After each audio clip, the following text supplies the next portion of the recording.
to another episode of the Programmatic Digest podcast. I am your host, Ellen Parker, and on the podcast today, I have two amazing folks. Shout out to the team at Pearl Divers. They sponsored our most recent workshop with Dominic Robinson's. If you're interested in watching it, it'll be in the show notes and the description below. But Ed and Trinity are on the podcast today. We're going to talk about how to identify high intent audiences, how to go from audience discovery to actually activating your audience. So you guys hang tight. Let's get through the introductions. I want to hear from Trinity first. Let's hear from Ed, and then we'll get straight into the conversation today. Welcome to the podcast, Ed and Trinity. How are you guys doing? Good. Great, Thanks for having us. So, fun fact, we are recording this. It is 4:30 p.m. Eastern Standard Time. What time is it on your side of the world right now? Down here in New Zealand, it is 8:41 a.m. So we're dialing in from the future, we like to say. Yeah, Wednesday morning down here. I love it. That is so funny. Yes, they are dialing up from the future. So I could say so many things about one pearl diver or either one of you guys, but I feel like the introduction, like you introduced yourself best. So Trinity, tell us a little bit about yourself, and then Ed, you'll go next. But one question I want both of you guys to answer in your introduction is, did you wake up when you were 5 years old and told your parents, you know what, mom and dad, I'm going to work in programmatic when I grow up in ad tech? Is that the case for you, Trinity? I want to sell data. To be honest, yes, for me, my dad's worked in the advertising industry my whole life. And when I was little, he used to take me into work. You know, people in the ad industry will know that there's a lot of after hours. And sometimes my mom would make him take me in with him if he was going to work late. And I thought that advertising agencies were the best place in the world, the most magical places in the world. You know, like the creatives were there. There was all this fun stuff all the time. There was all this cool energy. They had a snack cupboard. You know, like I was like, this is the dream. He is living the dream. Yeah. We did have, I mean, for all the agencies I worked in the past, we had generous cupboards Snack and cupboards. fridge Yeah. and alcoholic beverages everywhere. But Yes. continue. Yes, continue. As I got older, I realized that. Yes. That was not just juice. Got it. Yeah. That became of interest later. Yeah. Yeah. So I know you came from, correct me if I'm wrong, but you did come more on the brand side and then ad tech. How was that shift for you? I did it in reverse. So Okay. my first role was at a social media agency. Nice. And we pivoted at the time into digital, you know, and Facebook was so new and everyone was like, how do we use this? And we were just a young bunch of people in our early 20s Yeah. making content, you know, on the Yeah. streets. Good time. And then I got picked up, moved over to DDB, who was sort of turning their eye to you know that type of social media and digital Hmm. industry and how they could get more involved in that space. Um, and then yes, I did do a jump after that. There was one more agency in the middle, a little agency called Dentsu. Um, Okay. and then I made a jump to client side. I have two little kids, so I thought, you know, maybe I'll see what's on the other side of the fence if that's a bit easier while they're younger. And so I worked in a global marketing team there where we had Yeah. 8 markets around the world that we looked after. So I've got a bit of a mix of both sides, and Hmm. then I sort of found my way. New Zealand's a small place; it's easy to find cool companies here. So found my way into this company, and with sort of my background, that mix of background, and Yeah. meeting Ed, we had a vision for how we wanted to shape what Pearl Diver is today, based on where we both come from. So Nice. like minds, I think. And I think, Ed, I know that for you, it was more, you started more on the creative side to marketing. Is Yeah. that correct? So tell us a little Yeah. bit more. So I'm not sure what I was thinking when I was 5, but I definitely was of more of the creative side. I remember Mhm. stealing like old like the VHS camcorder and sellotaping it to my bikes and trying to make mountain biking videos and stuff before Yeah. you even had a computer to edit them on, and then kind of chopping it all together. So I Mhm. was definitely more of that kind of creative side of things. And my first kind of role in London was working at a agency that had about like 7 or 8 radio stations, so the biggest ones in the UK, and we did all their promotional websites. This was Mhm. back when websites were like 3 or 4 colors and you had like Yeah. 2 images on them, and like people were on dial-up. Like I'm showing my age when I got into the industry. But yeah, that also was kind of quite a bit of a nerd. I was like always building my own computers and doing all that stuff. So Yeah. I got into the data side of things real early. The stuff that fascinated me was like personalizing creative or like personalizing the customer journey along the way. So like how can we Mhm. make this resonate with somebody more than just a static page that doesn't really say much, which quickly led into programmatic, because that's where the first touch point in a customer Mhm. journey is this like ad that you can show. And it's like, how do we get the data to know something about this interaction so we can help influence the journey a little bit, or like change the journey, or when they hit the landing page, what do we know about them? What was the interaction there? And how can we Yeah. like show a different bit of copy? So I was really fascinated by that side of things. I Mhm. was a creative director and then the ECD for Digitas New Zealand for a while. Mhm. Had about 25 years in advertising. And it was always at really technical agencies that were dealing with like personalized creative at like mass scale. Mhm. And I Mhm. was always the person leading how we manipulate creative based on data. So it Mhm. was really fascinating, really super fun career. As it should, yeah. After a while of being at the top of that, you just kind of, we've all been in advertising a long time. You get a little bit burnt out. I'm in my 40s now and was going to have a first kid. So I was like, it's time to Oh, jump the fence and congrats. get into the software behind the advertising, and hope Yeah. that it was a little bit more of a chilled experience. It's not more chilled, but it is more interesting. um, and now we play with the data that powers all these things, and it's Mhm. really fascinating. And Yeah. like Trinity touched on, our careers have basically meant that we've got all these insights to build a product around how agencies or people use these Mhm. advertising platforms, and Mhm. make the data more useful for Mhm. like audience building, for all the segmentation is kind of where we're specializing in at the moment, and then obviously the activation side of things as well. So yeah, Yeah, really because interesting. and I'm glad you said that, because it was a segue into my next question, which was, Pearl Diver is known for data and AI as a tool for, ad agencies, for in-house marketing teams. And so a lot of the excitement behind the consideration of sponsoring the workshop, but also shout out to your mission, shout out to the value you bring to these ad agencies, is because audience is a big old deal. Like traders Yeah. are asked to optimize constantly, and they start with supplies or audiences. So it goes hand in hand. And so you can't only focus on supply without paying attention to the audience, or vice versa. And sometimes, and for my friends, my programmatic ninja juniors that are getting into the podcast, welcome. Let me break it down. Like when the bidding happens, you have supply. So it's not just at a contextual level. It's which website, what are they watching on TV, which signals is being activated.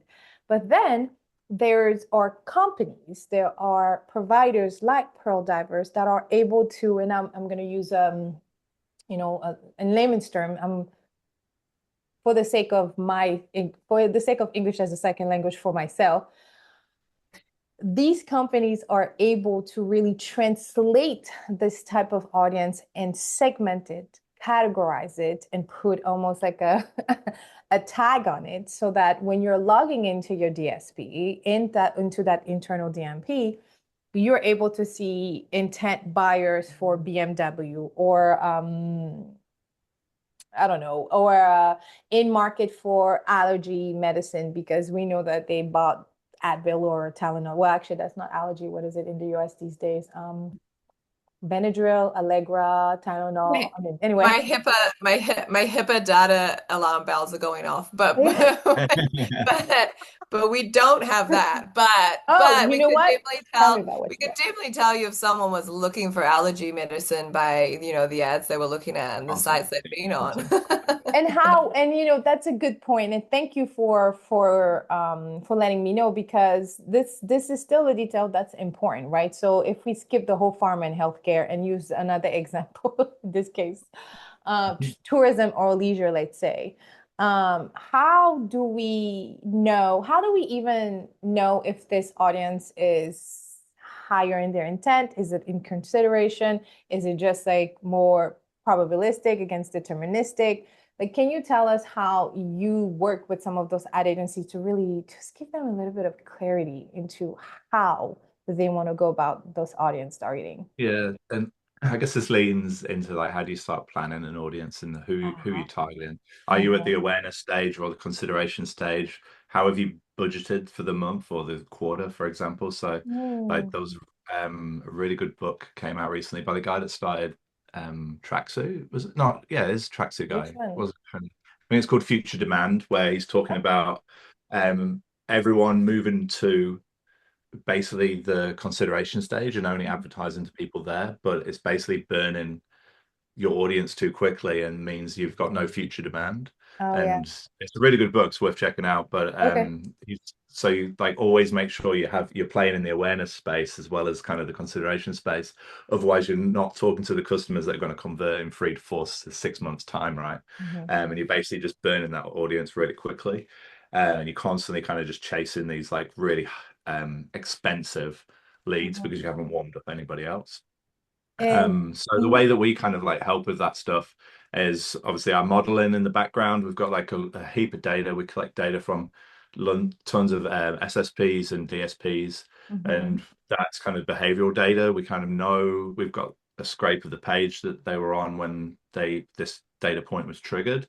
They either clicked an ad or saw an ad, or they engaged with the page or scrolled down and read the content. So we figure Yeah. out what was on the page.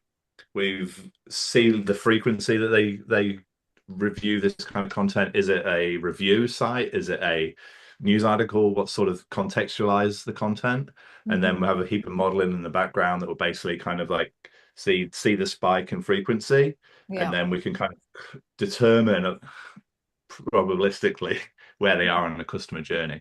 So you kind of Mm. see this kind of research phase, you kind of see them like narrow it down, and then there's kind of like the decision making phase. You can kind of tell that they're going about to enter that due to the Yeah. drop off of frequency and the sort of pages that they're looking at. And that's different for every kind of like, vertical that you're in. Cars are different, it's a longer, Mhm. there's like really short timelines in other ones. So the model kind of accounts for all that stuff as well. Yeah. And then yeah, just depending on where you're planning and what you're doing, you kind of hone in on this low, medium, or high intent essentially, and Yeah. can push that through to your platforms. And Mm. I think it's a good way. I love how you explain it because it's very clear. And I think sometimes we just get lost into the sexiest technology and we forget, like, wait a minute, what is that? What are you actually trying to do? But also, who are you Yeah. trying to target? We forget about the consumer. And I love the what you mentioned about the funnel, because I do think we focus more on the lower funnel than the upper Oh, of funnel. course. And a This funnel it's has the a easiest top. bit to report on. Yeah, You you can't Yeah, report gotta, on yeah. it awareness. Like has no to one be. knows. Exactly. Yeah. You got to keep pouring into the damn funnels. Yeah. You forget that there's a top and bottom. So I really, really appreciate that. And so I think my next question, and maybe Trinity, you can walk us through this, but like what would be the common mistake from maybe from what we heard from your network or your clients? What would be common mistake that a buyer would do in testing some of those audience data? Is it they're Oh not my giving it gosh. exact time? Is it not enough budget? Is it we don't have clarity? Like really, like give us your I take think on that Yeah, I think those are very, not enough time and not enough budget. Definitely, like they come up a it. Of lot. course. Those are sort of base ones.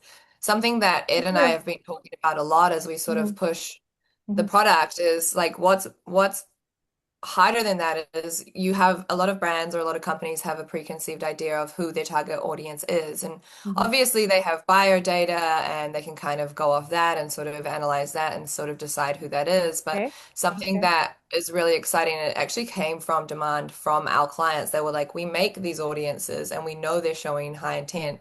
But Okay. who's in that? Like, what are Hmm. they? Who are those people? And when Yeah. Ed talks about the funnel, that becomes really important. Maybe they are converting the people that always convert or that are, always a common buyer of their product, but are there other people out there as an audience that are also interested? And when we sort of pulled the lid off that, because Ed said it in his intro, we're in this beautiful position now where we've been in agencies and then we're now under the hood, so we get to dig around and have a look at what's going on in there. When we pull the lid off that, it quickly came out that there are sort of key audiences that our clients might have never considered or never let into that could definitely help fill the funnel and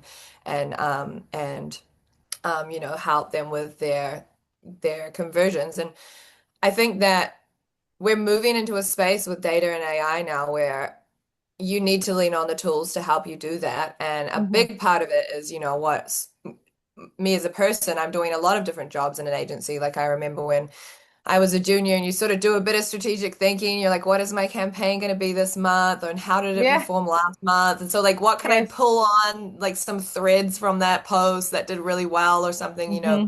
how can I turn that into some sort of insight for next month? And that's really hard. And obviously we have a lot of tools now. Like I imagine a lot of people in agencies are now, banging a lot of that into Chat GPT and asking them questions. But Yeah. like why did this work well, or why would this resonate, or sort of a Hmm. conversation moving in sort of that direction. But we talk a lot about those tools need good data to feed good Yeah. answers, right? Hmm. So that's kind of where we plug in with our new tool, reality clusters, that we've just launched, Hmm. where Tell us more. yeah, we don't want it to all be a burden on one person, out there sort of battling on the field by themselves, like let's help you. Let's put something in that's like really easy to use, that just pulls the lid off the data and those audiences that are out there and ripe for targeting and analysis. And let's surface that to you so you can look really good in your job. Yeah. And I then mean, as an agency as well, like, different creative pivots and different options for you. Like it's yeah. so interesting once you sort of dig into that. Hmm. And it's I want us to use AI as exactly that. I wanted to automate some of the workflow. Like we used to, like back in the days as a trader, we used to add like 80 segments, data segments, data segments in Just banging them all one in. ad Yeah. group. Yeah. It used to be like in market for a new car. And then boom, Yeah, boom, you're boom, boom, like boom, that boom, kind and of, all of them yeah, that kind suckers. of Yeah. feels right. Yeah. Mhm. Yeah. And then I used to take 3 to 4 hours in Excel, one to figure out the whole thing because it was too much, and then having to go each segment. And then after a while, Yeah. you're just like, you know what? Delete, remove, whatever. You know what? I'm just gonna stop this whole Start ad, again. create a new one with just these five. And it's like just a waste because you lose data on the way. And anyway, so Yeah. now most DSP do have really, internal AIs, internal auto automation, but here's what I'm saying to my listeners and my besties on the podcast and on YouTube and the world of the interweb. If you have a partner, whether it's a data partner or a supply partner or even a measurement partner, if they come to you and say, we have an internal tool to help you do this, try the internal tool that was going to help you do this. Okay, because if they're spending all this money on investing, developing the tool, asking their clients for feedback, I mean, we see DSPs do it all the time. So why not allow a partner who's already taking care of those things that you have to pay for, okay, that you're paying not only on the CPM basis, on a fee basis, because sometimes the internal tool charges you extra and you don't know about it. And then on your time. Your time is the most valuable, it's the most expensive, and you don't get it back apparently. I've been trying, but I don't. But so if somebody like Pearl Diver comes and say like, well, if you're activating this deal or if you're activating this segment, we can give you access to this. Or here's a report. Here's our notes on how to best activate our audience. You got to give a little bit of control back and a little bit of trust. That's it. It's trust and control at this point. But on to play devil's advocate here is we've been burned a lot. Like as a trader, the world was so scary at that time, the world of programmatic, that all of my trust was in the DSP. If the DSP said jump, I would jump higher. If the DSP said this is a bad partner, I would exclude them for years to come, right? It's no longer the case, y'all. Don't DM me private messages later. It's no longer the case. However, there's still a really, really serious trust between the buyer and their tool and the DSP. What I'm asking you to do, okay, is give it a try. Like release two fingers and allow those partners to come and give it a try. And 99.9999999% of the time, your partners are ready to work with you. You can email any of them, people at Ed and Trinity's company, and they will say, yes, here's how we're going to optimize this audience. Here's how you want to look at this. Here's how not to do this. You go about this. Here's, there's way for you to really put them to work since they're here to work for you, right? So I guess one of the final questions, because I think I have 6 left, but let's just wrap it up. Is like, how can you help marketers listening, those traders listening? Like, what are the best practices when it comes to audience activation? Especially if, I know this is programmatic, but especially if they're activating across different DSPs and sometimes within the walled garden, like Amazon. Like, how would you tell them, if you are in this situation, here's 3 recommendation you should consider, and if any of this are a problem, reach out to us, obviously. So help us like really wrap up our conversation in terms of like best practice, and this is how you want to do the next steps. I'll take the first bit, Trinity, and then you can kind of throw yours in. You can I give was me your gonna say we're threes also. and then I was your gonna. threes. I was gonna chatter while I let you think, Ed, because I was gonna say we're also in Yeah. that I was bucket. gonna, Like Ed. Ed is our guy fighting the good fight. Doing Yeah. this every day as well. So. Yeah. I've got I would just lean in on what you just said actually. I was Mhm. like our whole kind of mantra for how we use AI is to kind of make a human do a better job. We're not trying to replace anyone's job at an agency. We actually just want every single person. And those agencies that are trying to replace people with AI are failing quickly. They Yeah. like the people as the power still, and advertising is always going to be the people. Mhm. And so our solutions that we're actually kind of looking at like, okay, strategy department is slammed. It's hard to find like unique insights. How do we help Yeah. that person grab an insight every single month for his customer that they can go and talk to and wow them? How can they then pass that over to the creative team? Because like Trinity said, your number one winning ad is just targeting a certain segment within the segment, essentially. Like you Mhm. might be covering 60% of your audience and you're getting sales from it, but that's kind of a self-fulfilling like cycle. You're like, oh, I only appeal to males with that are 60 plus because I've done this certain creative that only appeals to males 60 plus. Yeah, that's And a big like, what about the rest of the audience? So the stuff like tools like reality clusters that we've built is a simple MCP that plugs into your like preferred LLM. Mhm. You can just you can say, hey, tell me insights about this audience that I built. It's performing well, and it will give you back that, the dominant persona, but it'll Yeah. also go and try and find the ones that you haven't uncovered. And it'll Mhm. be like, okay, so 20% of your audience is actually female retirees on like the East Coast. So you Mhm. should try and create some new like ads that are going to appeal to these people. So I guess, yeah, lean into the tools, like you just said, make like they will save you time, they will give you better insights if you set them Mhm. up properly. And then the other part is, I guess, always be testing that always Mhm. on, like split Mhm. your budgets between the awareness stage and I know like it's easy to report on sales, so like you get Mhm. sucked into the bottom end of the funnel Like all the time. the yeah, But if you're not performance. filling the top, then you're not going to Yeah. win in 6 months. So Mhm. like think about your budget splits. Like how are you going to do this? Is it 70% sales, 10% like awareness, 10% testing, like Mhm. 10% like kind of research stage? And just kind of make sure you have that healthy marketing mix, because leaning in on one kind of native audience within a platform is Yeah, that's a fact. works. They all work. Like all these platforms have been built and are successful because they work. So, like if you're in a particular DSP, like the native audiences are gonna work. But Mhm. what we've found, especially with like Meta and other places, if you bring in a third party's data Mhm. supply, Yeah. The internal platforms have their own AI. They look at your audiences and where they're winning, and then they use that information to find even more people that they have within their native platforms, and then their audiences start winning better as well. Like we've done lots of testing around having like just a native audience on or a native audience on with ours or just ours, and it's always better when you mix the both. They both perform better. There's an Yeah. uplift when you have those on, and that didn't used to be the case, but now with the rise of AI Mhm. within baked into these platforms. They're definitely learning from each other. Can't prove that theory, but that's what I've noticed over the last 12 months. Yeah. If I have two on or two or three different platforms and data feeds, they all perform better. There's like an uplift across the board. So Mhm. that'd kind of be my recommendation. Trinity, got anything to add to that one? There's so much. Did you see me? I was like, I have so much to say. Yeah. Um, um, That's how you know it's gonna be good. yeah, well, it covered most of it. So, yeah, I keep thinking about we recently spoke to a client and he's like, I use Meta and Meta seems fine, and why would I lean into anything else? And I was like, well, is Meta ever not fine? And he was Mhm. like, yeah, we have these horrible months like a couple times a year where everything just falls off a cliff. And it's like, Oh, well, okay.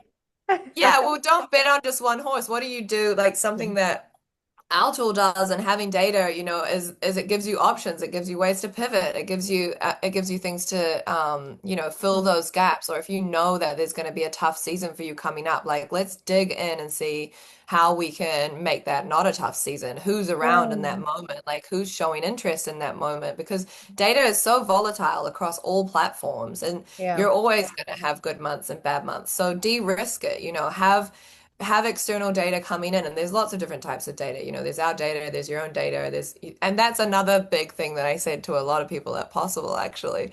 I was there, there's a lot of, oh, my platform has data. Interrogate it, ask about it. Where does it Oh my come gosh, from? that's so Why good. is it good? Yeah. There's a lot of people saying we have data, but Hmm. that is a big scale of of what that means. So interrogate your partners and figure out what it is, because you want to feed good data into the systems to get good outcomes. If you feed bad data in, you're only going to get mediocre, outcomes. So interrogate that and question it as much as you can and look for the good stuff. I love that because you're right. A lot of people are saying we have the data, the data, the data. And I'm always like, but is there insight? Because data Yeah. don't mean shit if you don't have insight. If Yeah. like you can give me all the data in the world, but if I'm not able to translate this into insight, into Anything. words Yeah. that I can use to tell my clients so the client can give us more money, then it's almost like a waste, Yeah. and we And a can waste have of a your happy, time. yeah, we can have a happy hour conversation about this particular data into insight Mhm. because that's the biggest thing. Anyway, we could go about Well, 5 minutes of I talk about insights. this a lot. It's gonna hit. I say this phrase a lot. Like even when we started in this world at Pearl Mhm. Diver, Yeah, and started looking at this a couple of years ago, you had to have a data scientist to analyze and give you those insights, right? So yeah, yeah, yeah, the yeah, world's changed so quickly, and it's like yeah. I feel very passionate about democratizing data in that space and making it accessible for everyone to analyze and look at without having to hire a Yeah. really expensive data scientist, and just use layman's terms with an MCP into your LLM and just go, who's showing interest today, or like who showed interest last month, and what's the difference between those, and interrogate that yourself without Concept. having a massive data scientist in the middle. Yeah. Yeah, So and we get very overwhelmed because then, we heard words like fragmentation, like, oh, programmatic isn't working, or the open exchange or the open web is crap, or uh curated is the latest and greatest and everybody should only do that. No, don't get distracted with the shiny object. All of these could work very well, like my man Ed said earlier, if it's done and set up right. But if yeah. you're unclear about your objectives, and I think that's why I think one of you guys mentioned about how you're focusing on the sales, the RI, the whatever it is, it's about performance marketing as a whole, and outcomes distract us. The word outcome has distracted the industry into thinking it's down to that one KPI, which is a CPA, versus no, the outcome of your marketing, the outcome of this programmatic media campaigns has to have impact, positive, hopefully, into your business objectives, right? So I'm selling cars, but you can't buy a car via programmatic ad, right? Unless you're Carvana. I have to say the disclaimer because I've received these DMs, okay, when I use this example in the past. I'm not using Carvana as a brand example here. I'm just using a mom and pop BMW shop, right? But like we can send the right people at different level in their journey. I love BMWs, but I'm not in market right now. And I don't think I will be in market in the next year, right? Because I'm a mom. I'm not putting these suckers, I love them, they're angels, they're my everything, but I'm not putting them in my car in a BMW right now. They're gonna stay in the Toyota, okay? Until they're Yeah. adults and they can clean after themselves. But I say Yeah. that to say there's different level of in your journey. But I still want to hear about BMW right now until I'm Yeah. ready in the next year or so to make my Yeah. purchase or whatever. And And so, that's, oh, sorry. no, go ahead, go ahead.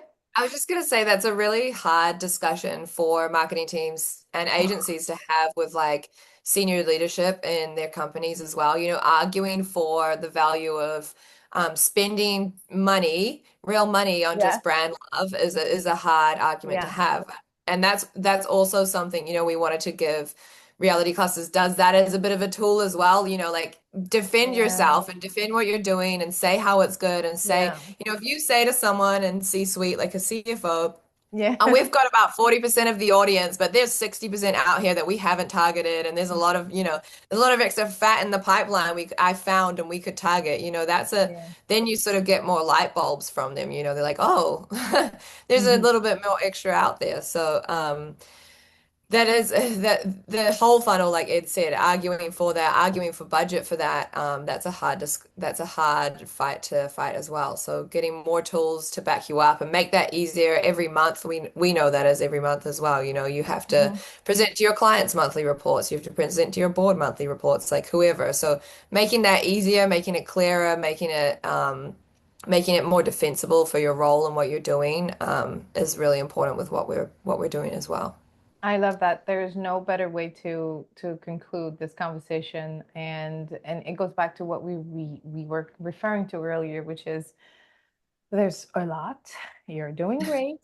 Take a breather, do some jumping jacks, sing to your plants, and then put your partners to work because that's what they're here for.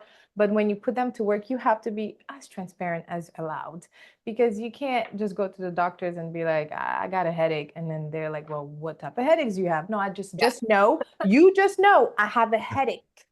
Okay. All right. Well, did you eat in the last 24 hours? Oh, no, I can't tell you that. Well, did you drink any water in the last hour? Oh, I'm definitely not telling you that. That's How do such you a good want? analogy. I'm gonna Very steal good. that one. Definitely Take doing that it, license one. it, just do whatever you need. But that's the thing. It's like see your partners, not as maybe doctors, right? But see those partners at that. If you only give them a little bit about, I have a migraine, but I'm not going to tell you what I may have done or what had happened in the last 24 hours for you to know. It's not a good partnership because you're not being as trustworthy, I guess, or as transparent as you expect them to be. So it's up to us two traders to be like, you know what? Here's the range of budget. You might not get all of it, but here's what we could work with. Here's what we're trying to accomplish. Here's our limitation via the DSP. Yes. Yeah. Can you fill in and complement? Yes. Here's how we're going to do it. So I usually end with a word of wisdom. So give Ed. Let's start with you. Give me your 30-second word of wisdom. If there's something you wish you knew when you first started, and the same question for you, Trinity, there's something you wish you knew when you first started that you now know, what would you tell your younger self? Like, what's a word of wisdom you would tell? Um, oh man, that's a tricky one. I don't, Uh, I do you want me would, to go first? You if you got one, if you've got one, Yeah, jump in, Trinity. Save one. I have poop. Yeah, I've plucked Yeah, one. go. can. I think that something I didn't know when I first started out, something I wasn't prepared for, and it's getting more intense now, is change is constant and you have to lean into it, and you have to educate yourself all the time on it. You have to try new things, you have to know about the new things, you have to be on the ball all the time. And it's good and it's fun, and it's not, you know, some people, you might hear that people are like, no, this is the way we do things. Yeah, That's not that there are options. There's always options, and that's they're so fun and good. they're exciting and they're cool and like interrogate it, think about it, challenge it, and grow how you're Mhm. doing everything you're doing. There's always going to be new tech and new challenges. Um, so yeah, like be on the constant lookout, especially at the moment. That's so good. That's so good. What about you Yeah, now, damn it, Ed? that's really damn it, that's so good for me. No, mine, I kind of probably accidentally just followed this advice my Mhm. whole career. Um, and it's more just trust your gut, trust your Oh, that's instincts. good. That's Like good. you've been in the game, you've seen everything that you've seen, so like you are the expert. Like just Mhm. believe that. And when you're looking at the data, just make a call. It doesn't matter if it's wrong. You can course correct all the time. Like you're looking at That's this good. stuff every single day. So just like make the decision, don't freeze, just keep going, and believe in yourself, really, is what I would say. And it really helped. Like if you work quick and you do that, you'll get better Mhm. outcomes. Oh my God, that is really good. No better way to end this discussion. Thank you so much, Trinity. Thank you so much, Ed. You will be hearing from this team very, very soon. We have a lot of great stuff coming into the pipeline. But as always, if you appreciated what they shared, make sure you let them know. They're very active, very open, very cool people to talk to on LinkedIn, on DMs, on, I don't know, emails. Their information will be in the show notes. And as always, thank you so much for showing up for yourself and learning.